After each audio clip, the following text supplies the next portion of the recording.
Bueno, Gonzalo, veo las fotos que te hizo gente del equipo, también algunas que hiciste tú y pusiste en las redes sociales, y a mí esto me evocaba una película que hablaba de muchos siglos atrás y de esclavitud en Egipto, Los ladrillos también.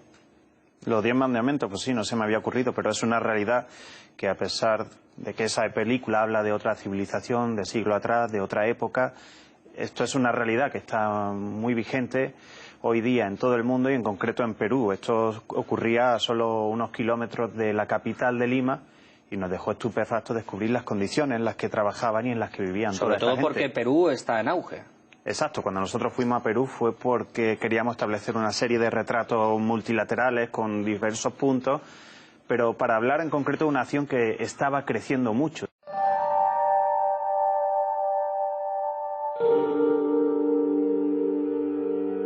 Gonzalo, tanto te impresionó el asunto que lo reflejaste también con un tuit muy claro.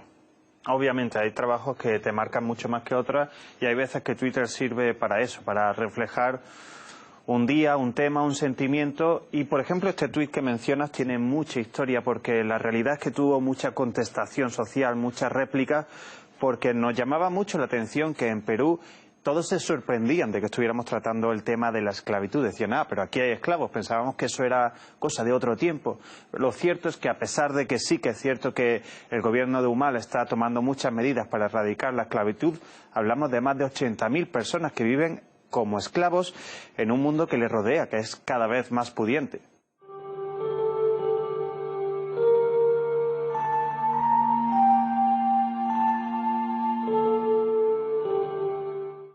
Hablas de esclavitud moderna, pero ¿qué es eso? Esclavitud moderna, hay muchos índices sociales, psicológicos para medir lo que es la esclavitud moderna, pero yo creo que es mucho más explícito ver esto, ver la existencia de este hombre que estábamos viendo, que es Alejandro. Él se considera un esclavo y es definido como esclavo moderno porque su existencia consiste básicamente en trabajar. Todo su transcurrir vital es en torno al trabajo, que es crear ladrillos. Él nos explicaba cómo era su rutina mejor que nadie y sus palabras son bastante elocuentes. Sufrimos noche trabajando así, las 5, las 6 de la mañana, está haciendo frío. ¿Qué vamos a hacer? Tiene que trabajar. Se descansa, no ganamos ni un sueldo, nada. Alejandro, ¿considera usted que esto es como vivir como un esclavo? Claro, para vivir no, pues, trabajamos. No, así no, ni un lote, no compramos nada, ni juntamos plata, nada. Para comer no me dio trabajo. Después de escuchar a Alejandro, me acuerdo perfectamente que no fueron ni mucho menos entrevistas fáciles de hacer. No se expresaban, no daban notoriedad a su realidad. Nosotros simplemente no queríamos reflejar nada pretencioso, simplemente como era su día a día. Pues ellos no paraban de quitarle hierro al asunto, respondían siempre con, no, aquí no pasa nada, esto es normal. ¿Pero estaban cohibidos por algo? Sí, con timidez y también con miedo. El miedo y la inseguridad estaban muy presentes. Tienes que tener en cuenta que todos estos sistemas de explotación que generan lo que conocemos como esclavos modernos están muy vinculados a la ilegalidad o a la alegalidad. ¿Os sentíais vigilados? Por supuesto. Por ejemplo, durante la entrevista estábamos rodeados por más de 3 capataces que escuchaban atentamente qué preguntábamos y qué respondía Alejandro. Pero de todo lo que me dijo Alejandro me quedo con una cosa, es decir, decidimos apagar la cámara y hablar con él para que se relajara. Así que le pregunté, si tú tienes una lámpara del deseo, ¿qué le pedirías? Es una pregunta muy infantil. Pues Alejandro me pidió 2 horas más al día para poder descansar.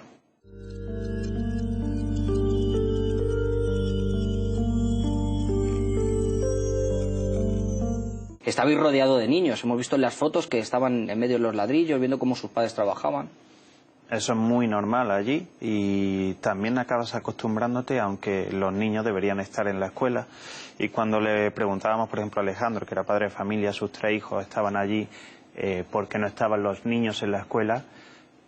Era bastante lógico, la escuela cuesta dinero, yo no puedo pagar ni siquiera los cuadernos o el material que tiene, y luego también hace falta que alguien lleve al niño a la escuela porque la escuela está lejos.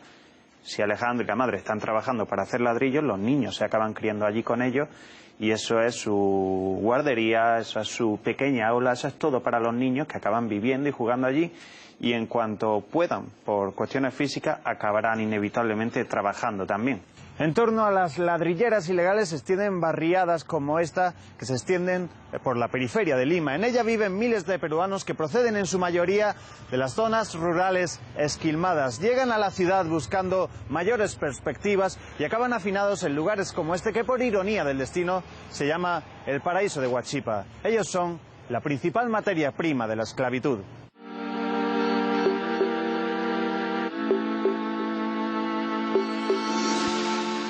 Gonzalo, pero este mal no solo se queda en grandes superficies o en una especie así como de mafias como vemos en las ladrilleras, en los propios hogares también, como veíamos en el reportaje. Muy normalizado está también el hecho de que las amas de casa sean esclavas. Y eso sí que estaba normalizado porque convive con el machismo, que se da por hecho que las mujeres no tienen por qué tener trabajo ni ningún derecho. Y muy normalizado también porque hay mucha inmigración rural de gente que va a la ciudad. Muchas de nuestras hermanas trabajadoras del hogar han sido violadas, han salido embarazadas y han sido despedidas.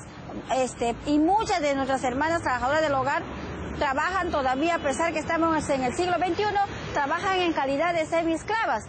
Dentro de ese crecimiento y ese boom económico envidiable en Latinoamérica está también esta otra realidad, la de los esclavos, que nos deja bastante dubitativos sobre qué camino está de estar tomando un país como Perú.